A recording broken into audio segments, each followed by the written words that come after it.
আসসালামু আলাইকুম। প্রিয় শিক্ষার্থী, আমরা এই ভিডিওতে প্রথম ১০ টি বিজোড় সংখ্যার যোগফল নির্ণয় শিখব এবং এটার যদি কোনো সূত্র, কোনো সহজ কোনো সূত্র থাকে আমরা সেই সূত্রটা আইডেন্টিফাই করব, কিভাবে বের করব।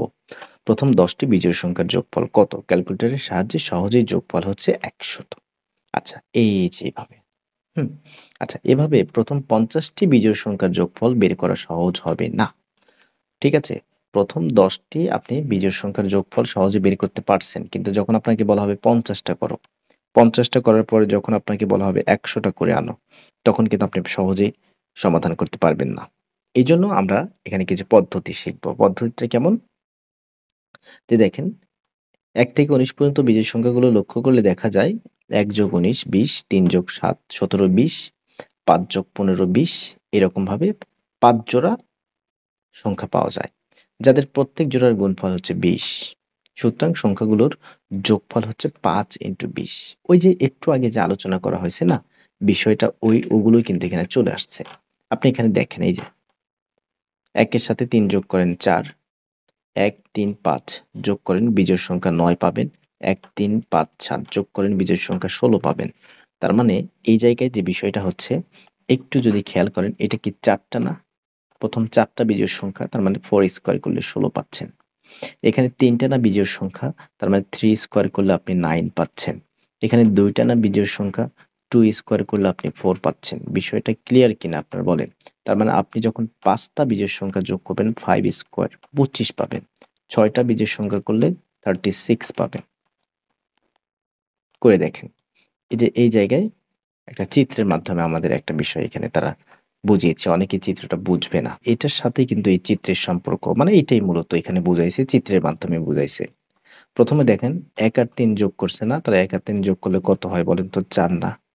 এই যে দেখেন ১ আর ৩, এই যে ১ আর ৩ যোগ করে কিন্তু ৪ হইছে। তারপরে এই যে ১ আর ৩ মানে ৪, এই যে ৪, এই ৪ এর সাথে আবার আপনার ৫ যোগ করছে, এই যে ৫, এই যে ৫ যোগ করে দেখেন ৯ হইছে। এই যে টান দিয়ে বোঝাচ্ছে ৯, ৯। এই যে এই ৪ টাকে এখানে আনছে, এই যে ৪, এই ৪, এই ৪। আর এখানে ৫ টা না? সেই ৫ টা এভাবে দিয়ে দিছে। এই যে ৫ টা দিয়েছে ৪ আর এই ৫ ৯। এরপরে দেখেন ৯, এই যে ৯ এই পর্যন্ত আপনার হচ্ছে ৯। তাহলে এখন এই ৯ টাকে এই ৯ টাকে এখানে আনছে, এই যে ফার্স্ট, এই যে ৯ এই পর্যন্ত আপনার হচ্ছে ৯। একটু দেখেন এখানে, এই যে ৯।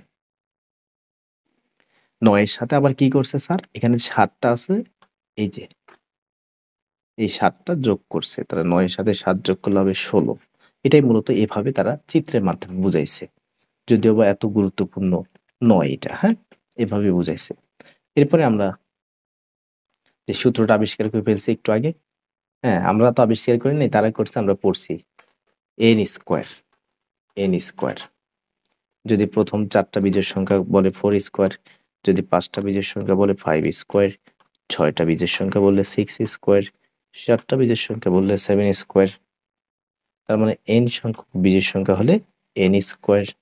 এখন এখানে দেখেন এটা সমাধান করতে হবে। কাজ ১, ২, ৩, ৪, ৫, ৬, ৭, ৮, ৯, ১০, ১১। এখানে কিন্তু ১১ টা আছে। এখানে কিন্তু ১১ টা আছে, হ্যাঁ? আপনি যদি নরমালি তাদের সেই সূত্রটা যে আছে, সেই সূত্র দিয়ে যদি করতে চান, আমরা দেখব মিলে যায় কিনা।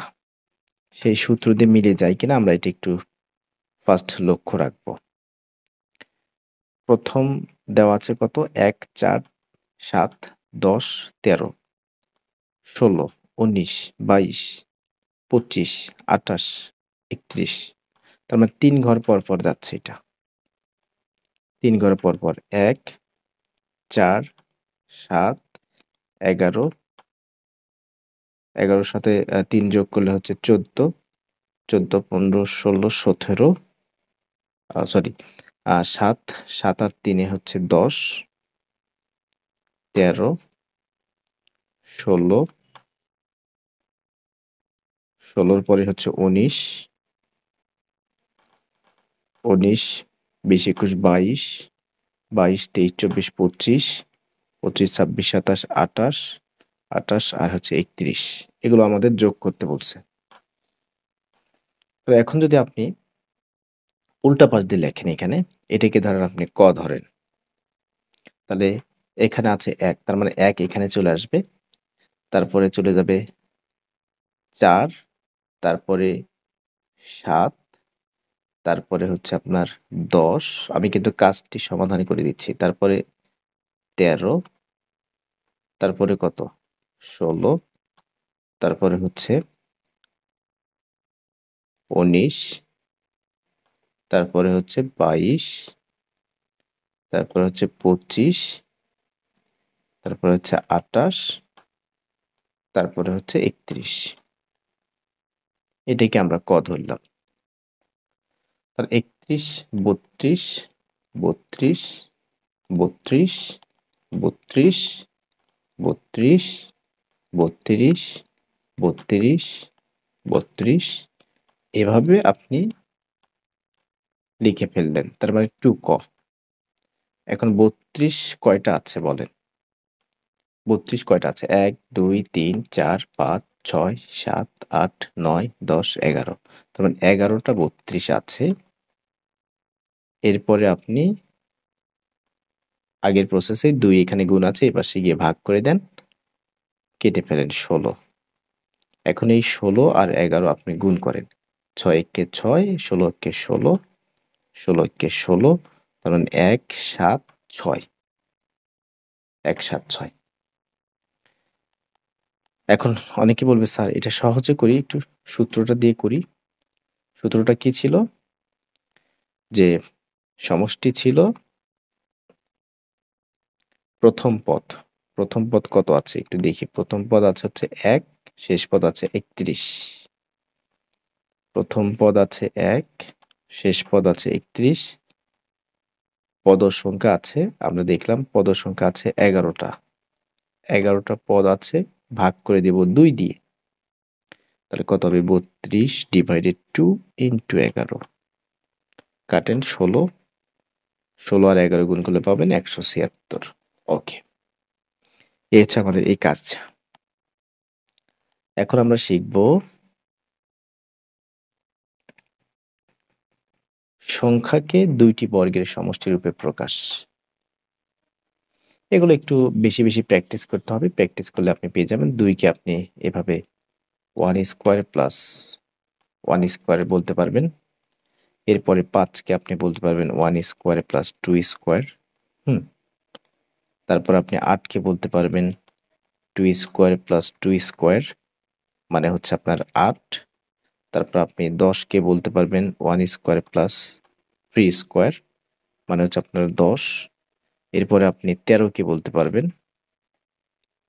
2 স্কয়ার প্লাস 3 স্কয়ার, 4 প্লাস 9, 13। ওকে, এখানে আরেকটু কিছু কথা বলেছে তারা,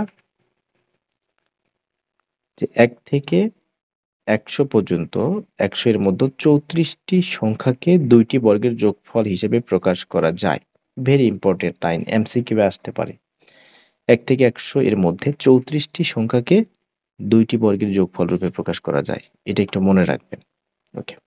আবার কিছু স্বাভাবিক সংখ্যাকে ২ বা ততোধিক সংখ্যার ২ বা ততোধিক উভয়ে ২টি বর্গের সমষ্টি রূপে প্রকাশ করা যায়।